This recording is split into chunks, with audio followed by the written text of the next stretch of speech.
Hello दोस्तों, मैं संदीप आप सबका अपने यूट्यूब चैनल ज्ञान आर्यबल में स्वागत करता हूं।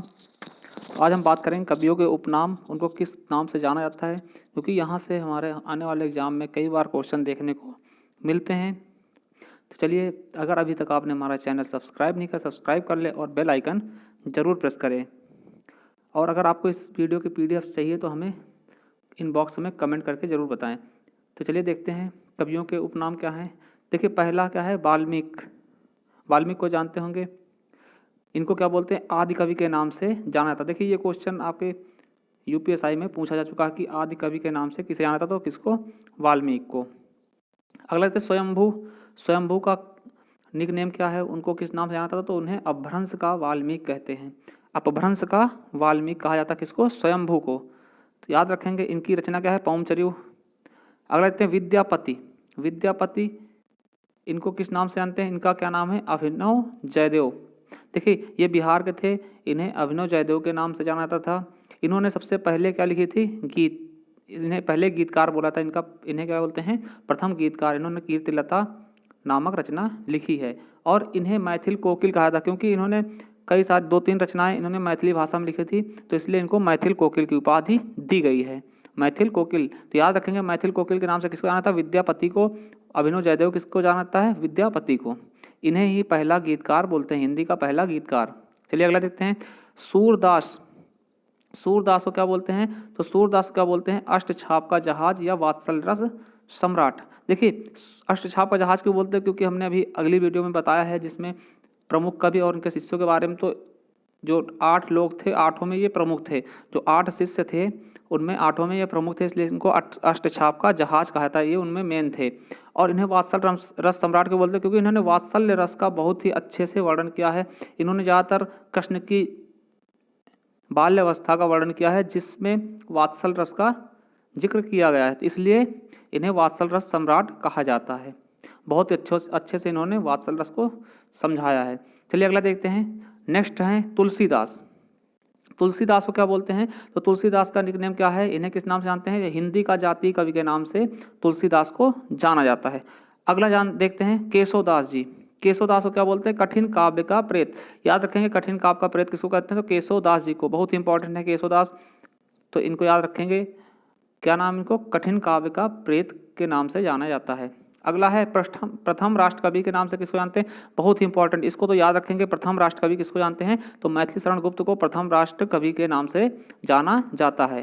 प्रथम राष्ट्र कवि के नाम से जाना जाता है किसको, मैथिली शरण गुप्त जी को।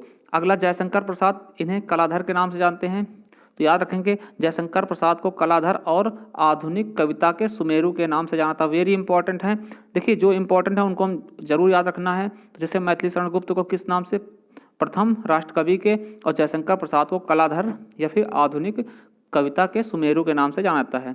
अगला बात कर लेते हैं सुमित्रानंद पंत की। तो इन्हें प्रकृति का सुकुमार बोलते हैं। बहुत ही इंपॉर्टेंट है, कई बार पूछा भी जा चुका है। देखिए, ये जो 3-4 हैं, इनको बहुत ही बार पूछा जा चुका है। तो प्रकृति का सुकुमार किसको कहते हैं, तो सुमित्रानंदन पंत जी को प्रकृति का सुकुमार कहा जाता है। अगला देख लेते हैं कि महादेवी वर्मा को किस नाम से जानते हैं, तो महादेवी वर्मा को आधुनिक युग की मीरा के नाम से जाना जाता है। तो इंपॉर्टेंट है, बहुत ही इंपॉर्टेंट है कि आधुनिक युग की मीरा के नाम से किसे जाना जाता है, तो किसको, महादेवी वर्मा को। अगली बात कर लेते हैं माखनलाल चतुर्वेदी जी को। तो माखनलाल चतुर्वेदी को एक भारतीय आत्मा कहा जाता है। क्या कहा जाता है, एक भारतीय आत्मा। चलिए अगला, हरिवंश राय बच्चन को क्या बोलते हैं, हालावादी कवि। देखिए, इन्होंने हालावाद के जनक कहा जाता है, इसीलिए इनको हालावादी कवि कहा जाता है। किसको, हरिवंश राय बच्चन। ये अमिताभ बच्चन के पिताजी हैं। इनकी बहुत सारी रचनाएं थी, मधुकलश ऐसे करके, है ना, तो याद रखेंगे इनको। अगला देखते हैं अज्ञेय को। अज्ञेय जी को सच्चिदानंद हिरन वास्य अज्ञेय को क्या बोलते हैं, कठिन गद्य का प्रेत। देखिए, कठिन गद्य का प्रेत किसको बोलते हैं, अज्ञेय को। कठिन काव्य का प्रेत किसको बोलते हैं, केशवदास को। याद रखेंगे, दोनों इंपॉर्टेंट है, कठिन काव्य का केशवदास और कठिन गद्य का अज्ञेय। अगला, धनपत राय को किस नाम से जानते हैं, तो देखिए, धनपत राय को मुंशी प्रेमचंद के नाम से जानते हैं। इनका रियल नेम क्या था, धनपत राय, लेकिन लोग इन्हें ज़्यादातर मुंशी प्रेमचंद के नाम से जानते थे। और इन्हें भारत का मैक्सिम गोर्की कहा जाता है। भारत का मैक्सिम गोर्की कहा जाता है। याद रखेंगे, बहुत ही इंपॉर्टेंट है। अगला है वृंदालाल वर्मा। ये देखिए, ये वीर रस के कवि थे, वृंदालाल वर्मा। बहुत अच्छी अच्छी कविताएं इन्होंने लिखी हैं। तो इनको क्या बोलते हैं, बुंदेलखंड का चंद्रबरदाई, बुंदेलखंड का चंद्रबरदाई इनको इनका उपनेम है। तो याद रखेंगे इनका उपनेम क्या है, बुंदेलखंड का चंद्रबरदाई। अगला देखते हैं, राजेंद्र बाला घोष को किस नाम से जानते हैं, तो राजेंद्र बाला घोष को बंग महिला के नाम से जानते हैं। किसके नाम से, बंग महिला के नाम से। अगला है, किशोरी दास वाजपेयी को किस नाम से जाना जाता है, तो किशोरी दास वाजपेयी को किस नाम से जानते हैं, हिंदी का पाणिन। देखिए इन्हें पाणिन क्यों कहते हैं, क्योंकि ये इन्होंने हिंदी के व्याकरण के बारे में लिखा, और जैसे संस्कृत का व्याकरण किसने लिखा है, अष्टाध्यायी नाम की, तो पाणिनि ने लिखा, इसलिए इनको हम हिंदी का पाणिन कहते हैं। किसको, किशोरी दास वाजपेयी को। अगला है दुष्यंत कुमार, वेरी इंपॉर्टेंट है, याद रखेंगे कि इन्हें हिंदी गजलों का राजकुमार कहता है। किसको, दुष्यंत कुमार को हिंदी गजलों का राजकुमार की संज्ञा दी जाती है। अगला है डॉक्टर नगेंद्र को क्या किस नाम से जानते हैं, तो रसवादी आलोचक, रसवादी आलोचक के नाम से डॉक्टर राजेंद्र को जाना जाता है। नेक्स्ट है नेमिचंद्र जैन, इन्हें क्या बोलते हैं, इन्हें आलोचकों का आलोचक कहा जाता है। क्या कहा जाता है, आलोचकों का आलोचक। किसको, नेमिचंद्र जैन को। याद रखेंगे नेमिचंद्र जैन को आलोचकों का आलोचक के नाम से जाना जाता है। अगले हैं शमशेर बहादुर सिंह, इन्हें कवियों का कवि कहते हैं। क्या कहते हैं, कवियों का कवि, शमशेर बहादुर सिंह। नेक्स्ट है अमीर खुसरो, देखिए अमीर खुसरो बहुत ही इंपॉर्टेंट है, इनके बारे में कई बार बता चुके हैं। इनको हिंदुस्तान का तोता या तोताए हिंदुस्तान कहा जाता है, तोताए हिंद कहा जाता है, तोता मतलब हिंदुस्तान का तोता कहा जाता है, क्योंकि ये बहुत ही ज़्यादा बोलते थे, इन्हें हर तरह से नॉलेज था। इन्हें खड़ी बोली का जनक कहते हैं, है ना, मुकरियों का, पहेलियों का, तराना गायन शैली का, तो इन्हें बहुत ही चीज़ों का, ये प्रतिभावान, एक प्रकार से प्रतिभावान थे। चलिए अगर देखिए सरहप्पा किसे कहते हैं, सरहप्पा को क्या कहा गया, तो इन्हें हिंदी का प्रथम कवि माना गया है। तो हिंदी का प्रथम कवि अगर क्वेश्चन आता है कि हिंदी के प्रथम कवि कौन है, तो सरहप्पा। अगला देखिए असाइद, देखिए असाइद क्या है, ये प्रथम सूफी कवि हैं। सूफी क्या होते हैं, जो मुस्लिम होते हैं, जो गाना वाना गाते हैं, उनको हम सूफी कहते हैं, सूफी संत। तो ये कौन है, असाइद को प्रथम सूफी कवि, और हिंदी के प्रथम कवि कौन है, सरहप्पा। चलिए अगला बात कर लेते हैं, भिखारी दास ठाकुर क्या बोलते हैं, तो भिखारी दास ठाकुर क्या बोलेंगे, भोजपुरी का भारतेंदु। देखिए भोजपुरी का भारतेंदु अगर पूछा था तो किसको, भिखारी, देखिए भा से भिखारी और भा से भोजपुरी भारतेंदु।